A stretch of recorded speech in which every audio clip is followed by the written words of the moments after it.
지난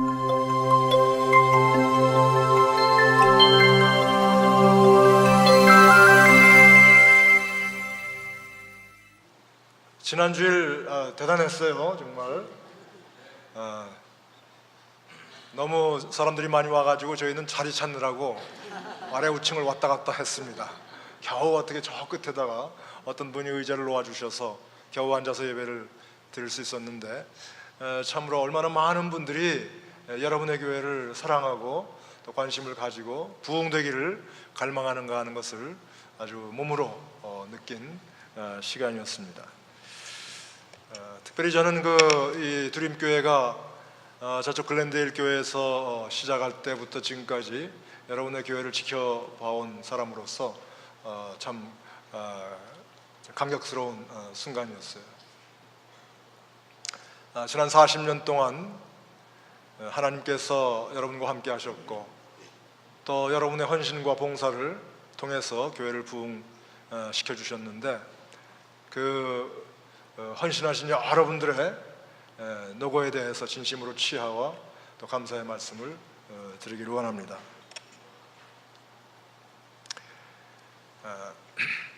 근데 저는 오늘 이 시간에 여러분의 교회 역사보다 더 긴 우리 한인 이민교회의 역사를 잠깐 여러분하고 나누고 싶습니다. 우리 한인 이민교회 이민 역사 속에서 교회의 역할이 굉장히 컸는데, 특별히 그 중에서도 우리 감리교회의 역할이 얼마나 컸던가 하는 것을 여러분과 함께 나누고 싶어요. 우리 감리교회는 이민 초기부터 우리 한인들과 함께 해왔습니다. 제가 우리 한인교회로서는 최초로 세워졌던 하와이 그리스도연합감리교회를 13년 섬길 수 있는 기회를 가졌었는데, 그곳에 있는 동안에 특별히 우리 감리교회가 한인 이민 역사에 얼마나 참 중요하고 특별한 역할을 했는가 하는 것을 많이 보고 또 경험할 수가 있었어요. 여러분이 아시다시피 1903년에 하와이의 사탕수수 농장 노동자로서 한인들이 이민을 왔는데, 그분들이 이민 와서 각 농장으로 이제 흩어졌죠. 1903년서부터 1905년 사이에 한 3년 동안 한 8,000명 정도 가까운 노동자가 이민을 왔습니다. 1905년에는 일본이 그 외교권을 가지고 있을 때 그 이민을 반대해 가지고 오지 못했지만은, 아무튼 그 8,000명의 노동자들이 각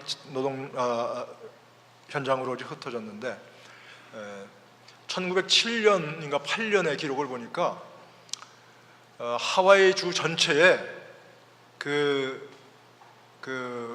기도처를 포함해서 한인들이 모이는 신앙 공동체의 숫자가 32군데가 됐다고 해요. 32군데의 교회가 있었던 거죠. 물론 이제 하와이 인구가 이제 많이 변동이 되면서 그 숫자 중에 많은 것들이 없어지고, 지금까지 그 중에서 남아 있는 것은 이제 그리스도연합 감리교회와 올리브 감리교회입니다. 올리브 감리교회는 여러분의 목사님 정영희 목사님이 꽤 오랫동안 시무를 했었습니다. 그러고 보니까 정영희 목사님하고 저하고 또 그런 데서 좀 연관이 생깁니다. 또 윌셔 교회도 제가 있었는데 정영희 목사님도 윌셔 교회에 계셨고, 아마 그래서 오늘 저를 설교자로 초청을 하신 것 같아요. 제가 1988년에 그리스도연합 감리교회를 갔는데, 부임한 첫날 그 교회 의자에 앉아가지고 이 교회는 도대체 나에게 또 하나님의 구원 역사 속에서 어떠한 의미를 가지고 있을까 하는 것에 대해서 생각해 보게 되었습니다. 문득 생각나는 것이, 이 교회 마룻바닥에는 얼마나 많은 눈물이 떨어졌겠나 하는 것을 생각하게 됐어요. 지금 하와이는 살기 좋은 곳이라고 이렇게 선망의 대상이 되는 면도 있지만은, 옛날에 참 1903년 혹은 1905년 그때의 그 하와이는 사실상 거기에 있는 분들의 그 거의 감옥이라고 얘기할 수 있을 그런 형편이 있었습니다. 제가 처음에 가서 얼마 동안 많은 사진 신부 오신 분들을 만나뵐 기회가 있었습니다. 그분들은 이제 1910년서부터 20년 사이에 서로 만나본 일도 없는 그런 분들의 사진 한 장 들고 시집 온 분들이죠. 그분들의 이야기를 듣고 있느라면은 좀 눈물 없이 들을 수 없는 그런 그 슬픈 이야기들이 너무나 많이 있었어요. 지금은 뭐 하와이 바다가 좋다고 저 푸른 물결을 찬양하지만 그때 그분들이 보는 바다는 완전히 철벽과 같은 그런 감옥의 벽이었대요. 고향에 돌아갈 수도 없고 지금 이제 후회가 돼도 어떻게 바꿀 수도 없는 그런 인생의 형편 속에서 너무나 절망감을 많이 느꼈던 그분들이 교회에 와서 얼마나 많은 눈물을 흘렸겠나. 그 서글픔과 외로움, 참 노동의 고단함, 가난 이런 데서 얼마나 많은 참 눈물이 여기 흘려졌겠나 하는 생각에 숙연해졌습니다. 그러나 동시에 그렇게 슬픔의 눈물만 흘린 것이 아니고 여기에서 하나님께서 살아계셔서 나를 돌보신다는 그런 그 말씀 속에서 은혜 받고 또 감격으로 흘린 눈물은 또 얼마나 많았을까 이런 생각을 하게 되면서 교회의 역할에 대해서 참 실감나게 깨닫게 되는 순간을 제가 경험을 했죠.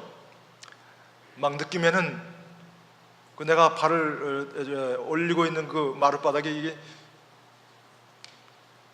눈물로 질펀한 것 같은 그런 느낌을 가졌었습니다. 하와이에서 그렇게 중요한 역할을 우리 감리교회가 했습니다. 물론 본토에 그 후에 이제 와서도 보면은 1960년대까지 한인들을 위한 교회가 한 14군데 정도 본토에 있었는데 그 중에 8군데가 감리교회였습니다. 여러분 도시마다 가면은 한인교회 제일 먼저 세워진 교회가 어디냐? 샌프란시스코는 샌프란시스코 감리교회, 시카고는 시카고 감리교회, 뉴욕에는 뉴욕 한인교회, 그것도 감리교회입니다. 물론 LA는 LA 연합 감리교회 해서 감리교회가 이민 역사 속에 얼마나 중요한 역할을 했는가 하는 것을 우리가 알 수가 있죠. 그런 참 놀라운 사명을 감당하는 일 속에는 초기 목회자들의 참 땀과 눈물이 있었고 또 평신도 지도자들의 헌신과 참 믿음이 있었고 그리고 물론 어머니처럼 우리를 품어준 미연합 감리교회의 돌봄 이런 것들이 다 있어서 그렇게 중요한 역할을 감당했다고 생각이 됩니다. 1970년대 들어서 이민사회가 갑자기 커졌고 아울러 교회도 많이 늘어갔죠. 감리교회뿐만 아니라 장로교, 성결교, 순복음교회, 침례교회 여러 교파들이 교회를 세우고 이 선교적 사명을 같이 담당하는 선교 파트너로서 이제 이 이민사회를 섬기게 되었습니다. 70년대, 80년대 들어서면서 폭발적으로 교회 숫자가 늘어났고 그때 한참 교회 숫자가 늘어나는 그런 물결 속에서 이 드림교회도 탄생한 것 같습니다. 1978년이니까. 근데 이렇게 부흥일로에 있던 교회가 2000년대 들어서 많은 변화를 겪게 되죠.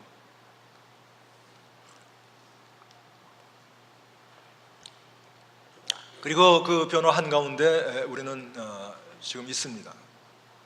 어떤 분들은 교회는 한 번 생기면 영원히 가는가 보다 무의식적으로 그렇게 생각하시는 분들도 있는 것 같아요. 그런데 교회도 생명체이기 때문에 나을 때가 있고 죽을 때가 있죠. 요즘 안타까운 것은 우리 이민사회 속에서는 교회가 탄생하는 것보다는 교회가 없어지는 경우가 더 많이 있는 것 같아요. 그래서 제가 지금 아주 현실 속에서 뼈저리게 느끼고 있는 것입니다. 제가 지난 2005년서부터 이제 여기 서부 지역의 코오디네이터라는 선교 코오디네이터라는 그런 명칭을 가지고 일을 하고 있는데 제가 하는 일 중에 하나가 될 수 있으면은 교회 문을 닫지 않게 하는 것입니다. 우리 교단의 지도자들은 대부분 다 이제 한인들이 아니죠. 이분들의 생각은 굉장히 합리적이에요. 그래서 교회가 경제적으로나 인적 자원으로나 자립할 수가 없게 되면은 그럼 닫아야 되지 않나? 이런 생각을 이제 하는 것 같습니다. 그래서 쉽게 닫는 결정을 하는 경향이 있는 것 같아요. 물론 또 그분들을 보고 물어보면 자기는 그렇지 않다고 생각할지 모르지만, 아무튼 우리 쪽에서 생각하면은 너무 쉽게 교회 닫는 일을 하는 거다, 이런 생각이 들어서. 그렇지만 우리 한인들은 그렇지 않지 않습니까? 우리 그 교회 하나 세우는 것이 얼마나 참 힘든 일인데, 하나 교회를 세웠다가 그것이 없어지게 되면은 그 뒤에 얼마나 그것을 재건하는 것이 힘든 일인가 하는 것을 생각하면서 다시 좀 생각을 해보라고, 지금 그렇게 급히 결정 내리지 말고 좀 더 두고 보고 좀 생각하고, 또 우리 한인 지도자들하고도 좀 의논을 하고, 이렇게 해서 교회 닫는 결정을 해달라고 제가 이제 호소를 하는 일을 하고 있습니다. 우리가 정신 바짝 차리지 않으면은 이민교회가 사라지는 것은 아주 순식간에 이루어지는 것 같아요. 뭐 요새 특별히 그 21세기에 들어서서 교회가 있는 환경이 굉장히 어렵게 되었습니다. 뭐 특별히 이민 인구가 줄어들고, 또 이제 이민 교회 연령이 노령화되고, 젊은이들이 그 뒤에 이 대를 잇지 않고 하는 것도 문제고, 또 요즘 그 포스트 모더니즘이라고 그래가지고 어떤 가치든지 절대적인 것은 없다, 이렇게 해가지고 기독교에서 절대적으로 생각하는 것들도 다 상대적이다, 사람에 따라서 이렇게 생각할 수도 있고 저렇게 생각할 수도 있고, 뭐 꼭 진리나 가치가 절대적인 아니다, 이렇게 생각하는 그런 풍조도 이 교회에는 굉장히 큰 챌린지가 되고 있습니다. 특별히 우리 연합감리교회는 지금 내년에 그 특별총회를 통해서 이 동성애에 대한 문제가 어떻게 결정될 것인가 하는 것이 우리 초미의 관심사인데, 이런 것들도 우리의 교회의 미래를 어떻게 할 것인가 하는 것에 대해서 참 큰 관심사가 되죠. 제가 어느 날 새벽에 기도하면서 이런 기도를 하게 됐습니다. 주님, 이제 앞으로 이 이민교회의 미래가 어떻게 될 것입니까? 교회가 계속해서, 특별히 한인 이민교회가 계속해서 그 생명을 이어나갈 수가 있겠습니까? 어떻게 해야 건강한 교회로서 생명을 이어나갈 수가 있습니까? 두림교회로 얘기하자면 엊그제 40주년을 기념을 했는데, 앞으로 오는 40년 동안도 이렇게 생명력 있게 건강한 교회로 유지될 수 있다면 그것이 어떻게 이루어집니까? 하는 그런 질문을 제 마음속에 하고 있었어요. 그때 우리 주님께서 오늘 읽은 요한복음 12장에 있는 말씀으로 제 마음속에 대답하시는 것 같았습니다. 내가 진정으로 너에게 말한다. 밀을 하나가 땅에 떨어져 썩으면 많은 열매를 맺고, 밀을 하나가 썩지 않으면 한 알 그대로 있을 것이다. 그러므로 생명의 역사는 밀 아래 역사다, 이런 말씀을 주시는 것 같았어요. 이 말씀은 언제 주셨나 했더니, 예수님께서 그 생애 마지막 주간에 예루살렘을 향해서 나귀를 타고 입성하실 때, 그때 얼마나 많은 사람들이 예수님을 환영을 했습니까? 그 놀라운 인파가 예수님을 열렬히 환영하는 것을 보고 멀리 히랍 지역에서 왔던 순례자들이 깊은 인상을 받았던 것 같아요. 그래서 예수님의 제자들에게 우리 예수님을 좀 배울 수 있게 해달라 해서 그 히랍 사람들이 예수님을 찾아갔는데, 그때 그것이 히랍 사람들에게 한 얘기인지 아니면은 제자들에게 하신 말씀인지 모르지만은 예수님께서 말씀하시기를 내가 영광을 받을 때가 되었다, 이렇게 말씀하십니다. 내가 영광을 받을 때가 되었다. 영광을 받을 때가 되었다니, 후에 보니까 그것이 죽음의 순간을 이야기하는 것이에요. 내가 이제 십자가에 죽게 되는데, 그 십자가에 죽어서 내 생명이 땅에 떨어지면은 그것이 마치 미랄이 싹을 내듯이 많은 생명의 열매를 맺게 된다. 근데 우리 주님께서 자기의 그 앞으로의 운명에 대해서만 얘기하시는 것이 아니라, 내가 이렇게 땅에 떨어져서 미랄처럼 많은 생명을 맺듯이 너희들도 땅에 떨어진 미랄이 되어라. 너희가 너희 생명을 유지하고자 하면은 죽게 되고, 너희 생명을 잃고자 하면은 얻게 될 것이다. 나를 섬기는 자는 나 있는 곳에 함께 같이 있어야 된다, 이렇게 말씀하시는 것이에요. 생명을 버려서 미랄이 된다. 이것이 우리들 모두에게는 얼마나 어려운 요구입니까? 어떻게 우리가 죽을 수가 있습니까? 그래서 저는 한번 생각해 보기 시작했어요. 그러면은 우리 교회 역사에 그렇게 생명의 미랄이 됐던 사람들은 어떤 사람들인가? 어떨 때는 생각나는 것이 순교자들, 자기의 믿음을 위해서, 교회를 위해서 자기의 목숨을 바친 사람들. 지난 주간에 제가 어디서 읽은 글인데 거기 보니까 놀라운 사실이 나타나 있었습니다. 그것은 이제 베드로가, 여러분 다 아시다시피 네로 치하에서 십자가에 순교하지 않습니까? 그것도 십자가에 거꾸로 매달려, 우리 주님께서 십자가에 서서 돌아가셨는데 나는 그렇게 똑같은 죽음을 맞이할 수 없다. 거꾸로 나는 물구나무 쓰듯이 그렇게 죽어야 되겠다 해서 거꾸로 매달려 죽었는데, 그 이후에 이제 그때는 뭐 교황이라는 말을 안 붙이고 주교죠, 비숍으로 로마에서 교회를 이끌던 사람들이 있었는데, 베드로 이후에 14명의 주교가 다 순교를 했대요. 그리고 313년에 밀라노 칙령에 의해 가지고 콘스탄틴 대제가 기독교를 공인할 때까지 로마에 31명의 주교가 있었는데 그 중에 21명이 다 순교했대요. 놀라운 일이에요. 그게 지금의 로마의 교황이거든요. 교황들은 얼마나 큰 영광과 권세를 누립니까? 근데 그게 원래 교황의 모습이 아니고, 원래 교황의 모습은 순교하는 모습이었다. 참으로 기독교 역사는 피의 역사라고 얘기하듯이, 피를 먹고 자랐다고 얘기하듯이, 참으로 순교자들이 땅에 떨어져서 미랄과 같이 썩어져간 그것이 교회의 생명을 이어왔다는 것을 깨닫게 되었습니다. 또 한 가지 생각나는 그룹은 선교사들. 특별히 우리 한국 초기에 한국에 왔던 선교사들의 삶을 살펴보면은 참으로 이 사람들이야말로 땅에 떨어진 미랄들이었다는 것을 알 수가 있죠. 그 중에 하나가 이제 앨리스 샤프 선교사죠. 이제 앨리스 샤프 선교사의 그 행적을 기념하기 위해서 기념사업회를 꾸몄고, 이제 여러분의 교회에서 아주 너무나 많은 그 헌금을 해주셔서 그 우리가 목표했던 금액을 무사히 달성을 하게 된 것 같습니다. 15만 불 지금 우리가 목표로 모금을 하고 있는데, 여러분의 교회에서 뭐 6만 불, 거의 7만 불 이렇게 헌금을 해주신 거예요. 정영희 목사님이 참 수고 많이 해주셨죠. 저는 그 사업위원회 위원장이라고 이름은 가지고 있는데 실제는 정영희 목사님이 하신 거예요. 여러분과 함께 진심으로 이 자리를 빌려서 감사를 드립니다. 근데 그 앨리스 샤프의 생애도 이렇게 살펴보면은 놀라운 생애죠.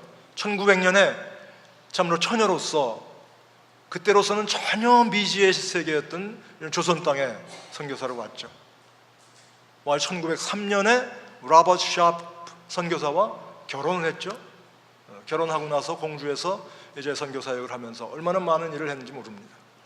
1940년까지 거의 40년 동안을 있으면서 학교 사업, 특별히 여성들의 그 교육 사업, 그다음에 교회 개척, 그다음에 의료 사역, 이런 많은 일들을 했어요.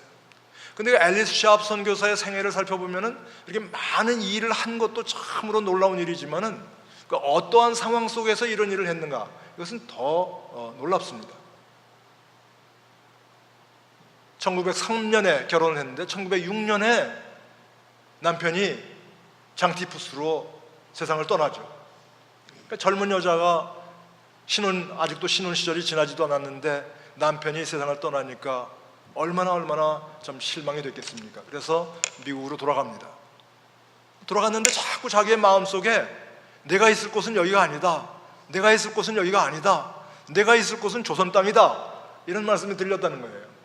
다시 미 감리교 여성교회에다가 신청을 해가지고 다시 이 사람이 한국에 들어오게 되죠.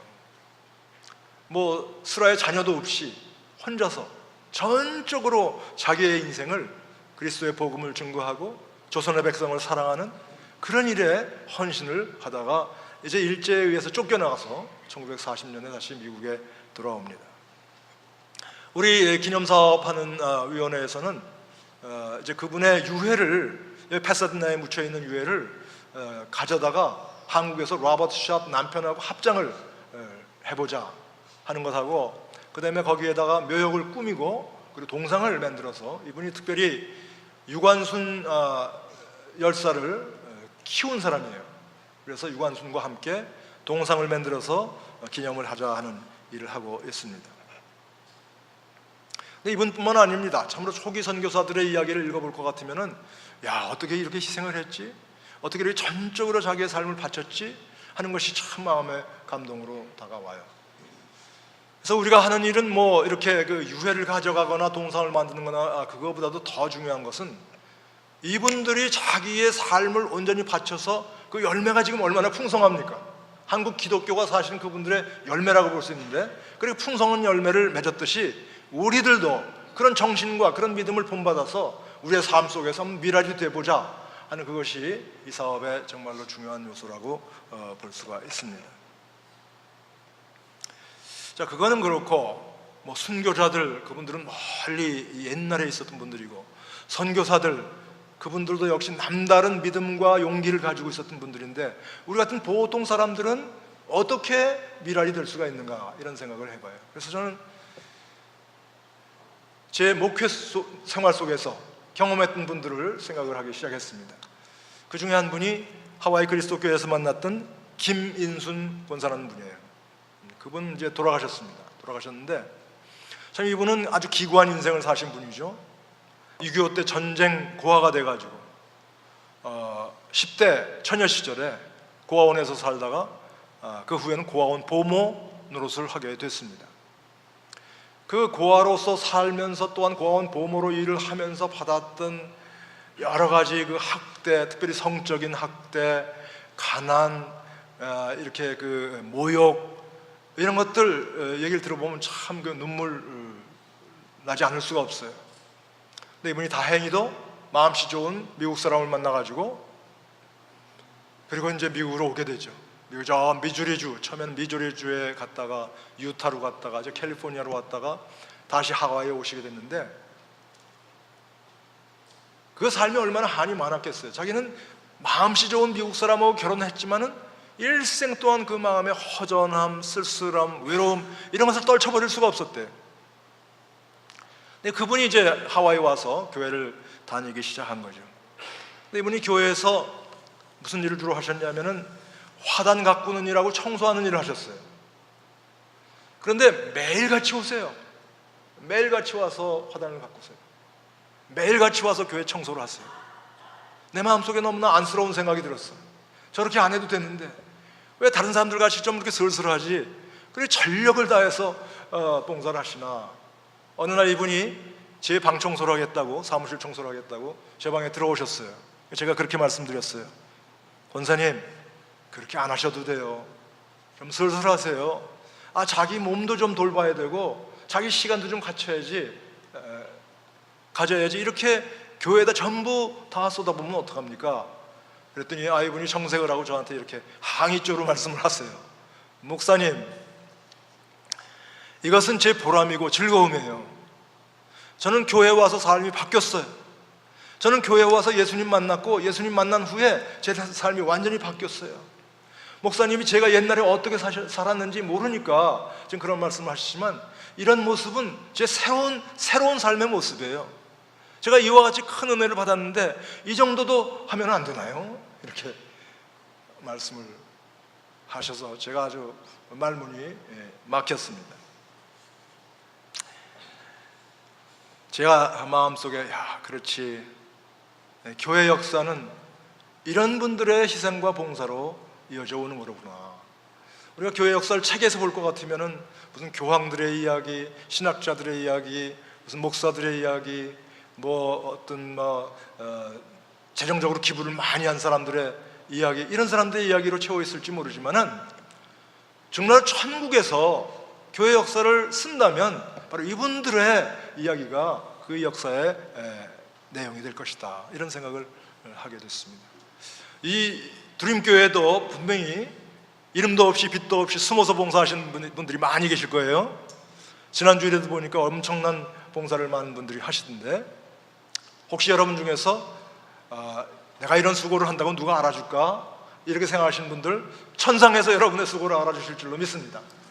여러분의 교회 역사도 뭐 분명히 책으로 나온 역사를 보면은 목사들 혹은 중요한 평신도 지도자들, 무슨 위원장, 뭐 회장, 이런 이름들로 채워져 있을지 모르지만은 천국에서 쓰는 역사는 그렇지 않아요. 천국에서 쓰는 역사는 분명히 이름도 없이 빛도 없이 이렇게 은혜에 참 보답하는 마음으로 봉사하신 분들의 이름이 나오리라고 생각을 합니다. 제 마음속에 오는 생각은, 우리가 교회 미래에 대해서 여러 가지 걱정할 것이 많이 있지만, 그리고 교회가 존속하는데 여러 가지 적대적인 환경이 있지만, 우리 교회 미랄들이 있는 한은 교회 생명의 역사가 이어져 가겠구나, 그런 생각을 하게 되었습니다. 이건 뭐 꼭 교회만 해당되는 얘기는 아니에요. 가정도 마찬가지예요. 가정도 유지되고 번영하는 것은 그 가정에 누군가 미랄 노릇을 하기 때문에 그렇습니다. 사회도 그렇고 직장도 그렇고 뭐든지 이렇게 다 유지되는 것은 거기에 누군가 미랄의 역할을 하기 때문에 그렇다. 그러면은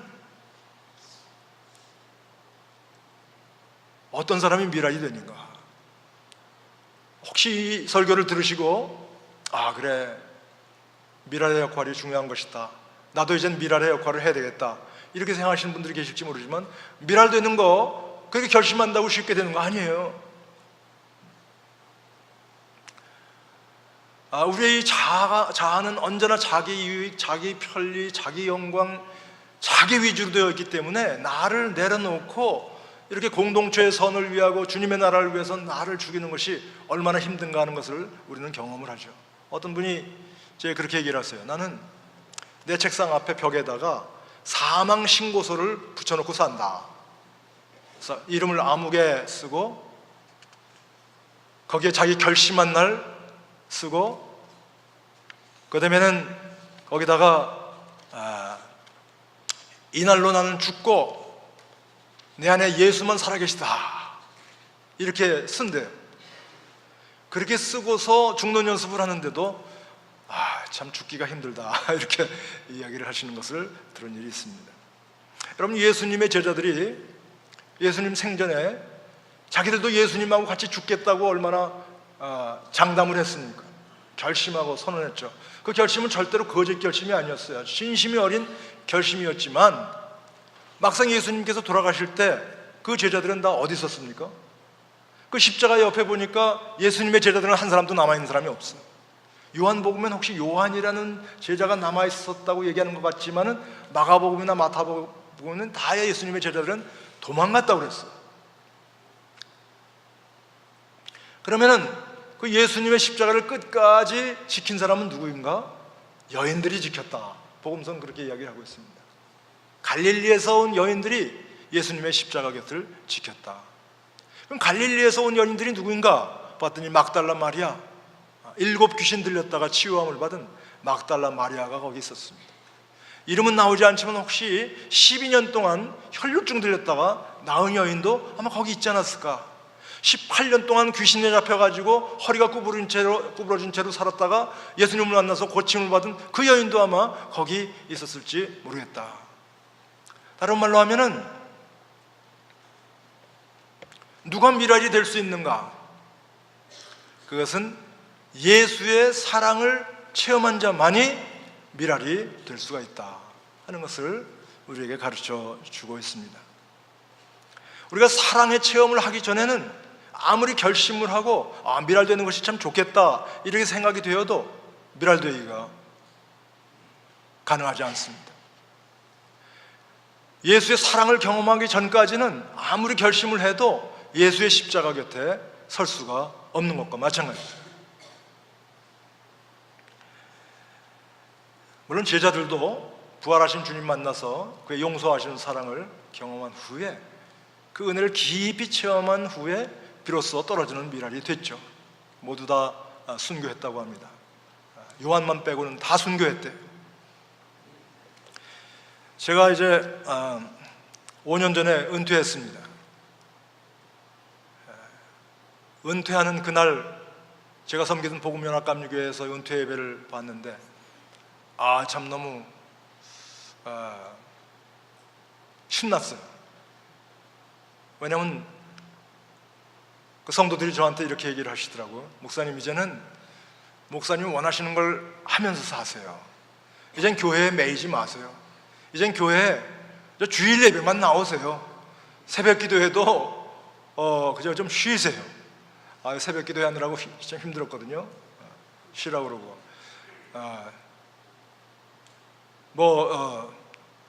하여튼 해방감을 주는 그런 말씀들을 많이 하셨어요. 목사님 그 취미생활, 제가 나팔을 불기 시작했는데 나팔 부는 일도 열심히 하시고 여행도 열심히 다니시고 그저 여태까지 못하던 거 많이 하면서 하세요.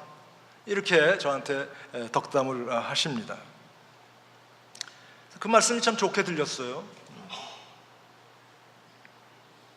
그 다음 날 제 마음속에 무슨 마음이 들었냐면, 그래, 네가 이제 교회 모든 그 책임에서부터 해방됐다고 좋아하는 걸 보니까 내가 여태까지 교회에다가 빚을 많이 주었다고 생각하는 모양이구나, 이런 생각이 들었어요. 교회가 너에게 빚을 줬다고? 네가 교회에 진 빚은 생각나지 않냐? 이런 생각이죠. 그래서 한번 생각해 보기 시작했어요. 나에게 있는 모든 것들 다 어디서 온 것인가 생각했더니 특별히 좋은 것들은 다 교회로부터 왔더라고.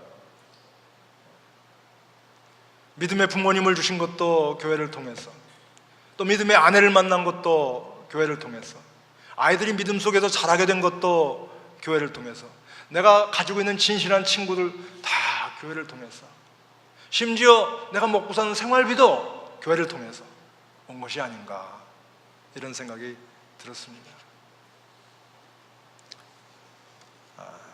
그 후로부터 내가 교회 빚을 준 것이 아니라 교회가 나에게 빚을 준 것이로구나. 그래서 마음 다시 먹고 새벽 기도에도 매일 나가고 헌금도 열심히 하고, 특별히 이렇게 서부 지역 그 코디네이터라는 이 자원봉사 직책을 감당을 하게 되었습니다. 제가 이 참 코디네이터 하면서 하는 일이 많아요. 어쩌면은 은퇴하기 전보다 지금이 더 바쁠 수도 있습니다. 그래서 종종 어떤 때 내가 왜 은퇴하고 나서 이런 일을 해야 되나, 은퇴하고 나서 이 무거운 짐을 내가 왜 지고 가야 되나, 이렇게 짜증을 좀 낼 때가 있습니다. 그럴 때마다 내 마음속에 들려지는 말씀은, 네가 받은 것이 많잖냐, 네가 받은 것이 많아. 그래서 제 마음속에 다시 마음을 다잡고 이제 교회를 위해서 일을 하려고 합니다. 제가 이제 한 가지 제 마음속에 사랑을 북돋우는 이런 그 일을 하는데, 이것이 뭐냐면, 기도하다가 내 마음속에 하나님과 함께 사는 일이 소홀해진다, 내가 너무 지금 이제 하는 일에 게으르다, 이 모든 일들이 힘들다, 이렇게 느껴질 때마다 이 찬송을 부릅니다. 여러분 잘 아시는 찬송, 내 주 되신 주를 참 사랑하고 곧 그에게 죄를 다 고하리라. 큰 은혜를 주신 내 예수시니 이전보다 더욱 사랑합니다.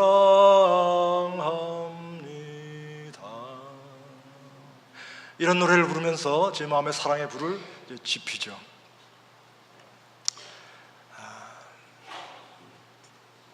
기도의 중요한 기능이 그거라고 생각해요. 제 경험에서는 기도하면서 여러 가지 다른 일을 할 수 있지만, 내 마음속에 혹시라도 쓰러져가는 이 사랑의 불을 지피는 것이 기도의 중요한 은혜인 것 같습니다. 근데 이렇게 사랑을 지피다 보면은 너도 내 하는 일을 사랑으로 할 수 없겠니? 이런 마음이 생겨요. 그리고 한 가지 경험하는 것은 무슨 일이든지 이 사랑으로 하면은 그리 힘들지 않아요. 지난 주일에 많은 분들이 임직을 했는데 여러분에게 제가 권합니다. 여러분이 하는 일을 무슨 교회에서 준 의무고 책임이기 때문에 하기보다는, 또 남이 보는 그 눈초리 때문에 체면 유지하기 위해서 하기보다는 사랑으로 해보세요. 사랑으로 하면 그리 힘들지 않아요. 오늘 우리 집사람이 같이 왔는데 2번 설교 듣기 싫다고 지금 다른 데 가 있어요. 그 사람이 없으니까 조금 얘기를 할게요.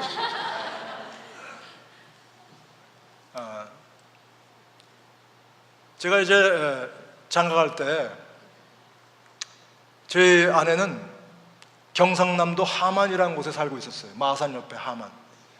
뭐 그리 작은 동네는 아니지만 시골이죠. 저는 저기 영월 마차라는 곳에서 전도사를 하고 있었어요. 이제 우리 아버님이 어떻게 중계를 해가지고 이제 서원을 보게 됐는데, 제가 이제 마산에 내려갔죠. 근데 처음에는 뭐 결혼할 생각이 전혀 없이 내려갔다가 그냥 이 사람을 보는 동안에 제가 눈이 삐어가지고 첫눈에 반했어요. 그래서 제가 오늘 처음 봤다면은 내일 프로포즈를 했죠. 놀라운 것은 우리 이 사람이 예스라고 대답을 한 거죠. 근데 나는 영월 마차에 있고 이 사람은 하만에 있으니까 만나는 것이 참 어려워요. 제가 한번 이 사람을 만나려면은 그 영월 마차라는 탄광촌인데 거기서부터 덜덜거리는 버스를 타고 포장도 안 된 도로를 달려가지고 제천까지 오죠. 제천에선 또 충북선 그 협궤, 궤도가 이 좁은 이 열차를 또 타고서 조치원까지 가죠. 또 조치원에서는 기차를 갈아타고 경부선을 타고 가죠. 대구에서 내려야 돼요. 대구에서 내려가지고는 구마선이라는 또 기차를 타고 마산까지 가죠. 마산에서는 또 한 30분 버스를 타고 이 사람 집에 가죠. 몇 시간이나 걸렸겠어요? 아침 새벽에 출발하면 아무튼 밤에 도착하는 거예요. 너무너무 힘들어요. 근데 여러분, 제가 힘들다고 그 길을 안 갔겠어요? 기회만 있으면 가는 거지. 왜? 그 뭐 사랑하는 사람 만나러 가니까 그 먼 길이 도무지 힘들지 않아. 사랑으로 하는 일은 그런 거예요. 여러분이 참으로 주님을 사랑하고 교회를 사랑하는 그 마음으로 봉사하면은 봉사하는 거 전혀 힘들지 않아요. 그런데 우리가 사랑으로 하려면은 어떤 일이 일어나야 되는가? 그것은 우리가 받은 은혜에 대해서 깨달음이 있어야 돼요. 내가 받은 은혜가 얼마나 큰가? 주님으로부터 받은 은혜가 얼마나 큰가? 물론 구원의 이 생명을 살려주신 은혜도 크지만 내가 일상생활에서 경험하는 모든 좋은 것들이 사실 다 주님으로부터 온 것이 아닌가? 이런 깨달음이 여러분의 마음속에 들어가면은 여러분 모든 것을 사랑으로 할 수 있어요. 이것이 미랄이 되는 비결이에요. 미랄은 결심한다고 되는 거 아니고 노력한다고 되는 거 아니고 은혜를 받아야 돼. 그 은혜에 대한 깨달음이 있어야 돼. 그 은혜에 대한 깨달음이 있으면 여러분 자신을 희생해서 주님을 높일 수가 있고 여러분 자신의 헌신을 통해서 생명을 이어갈 수가 있어요. 이 교회의 미래는 거기에 달린 거예요. 무슨 뭐 전략을 세우고 5개년 계획, 10개년 계획, 뭐 어떻게 전도할 것인가 이런 거 세우기 전에 모든 교인은 아니더라도 적어도 은혜를 받았다고 깨달은 그 사람들이 그 은혜 앞에 사랑으로 응답하게 되면은 이 교회의 역사는 탄탄하게 생명의 역사가 될 줄로 믿습니다. 여러분 모두는 다 그런 미랄이 되는 부르심을 받은 거예요. 지금 각자 있는 처소에서 각자의 형편대로 어떤 식으로 미랄이 되는 것은 제가 알지 못하지만 우리 모두가 다 가정에서, 직장에서, 특별히 교회에서 미랄이 되라는 부르심을 받으시는 줄로 믿으시기 바랍니다. 여러분의 개인도, 여러분의 가정도, 여러분의 교회도 건강한 생명을 이어가는 하나님의 놀라우신 축복이 있게 될 줄로 믿습니다.